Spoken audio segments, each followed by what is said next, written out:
waxaan halkan aan ku soo booqannay dadkii dhaawaca ahaa shalay la keenay oo dadkii qaraxa ku soo qabsaday maxaan ku raahdaa shalay wixii dhacay ogtihiin oo ahayd musiibo qaran waxaan soo booqnay isbitaalka Erdogan Hospital waxaan ilaahay uga baryeynaa dadkaas inuu si degdeg uga kiciyo dadkii dhintayna waxaan ilaahay uga baryeynaa inuu naxariis iyo jannadiisa siiyo runtii waa xaalad aad iyo aad u adag waxaan ugu yeeri karnaa musiibo qaran qarxii shalay foosh xumaa oo ka dhacay halkan ay dadka badan ay ku la'deen taas waxay cadeynaysaa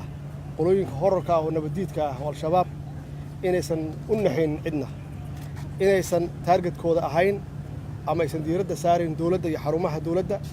laakiin ay cadow ku yihiin shacabka Soomaaliyeed oo loo baahan yahay inaan iska qabanno oo loo baahan yahay inaan u istaagno waxay la dagaalsan yihiin shacabka Soomaaliyeed wixii shalay dhintay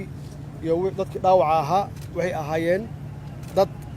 maxaan idin raahdaa hooyooyina aabooyina walaalo ah iyo ahaayeen oo Soomaaliyeed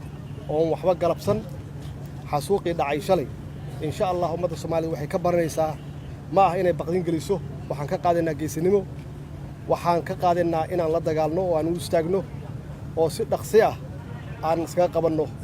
aan u ciribtirno hadduu Ilaahay yiraahdo shacabka Soomaaliyeed waxaan leeyahay ha loo wada istaago dagaalkan waa dagaalna wada haysta mid istaagaya ma aha ilaa qof walba oo Soomaaliyeed uu istaago dagaalkan dagaal istaagaya ma aha dhalinyarada waxaan leeyahay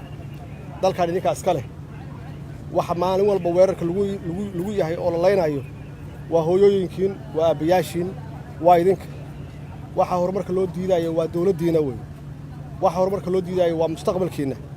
marka waxaan leeyahay dhalinyarada ha u istaagaan aan u wada istaagno dagaalkaani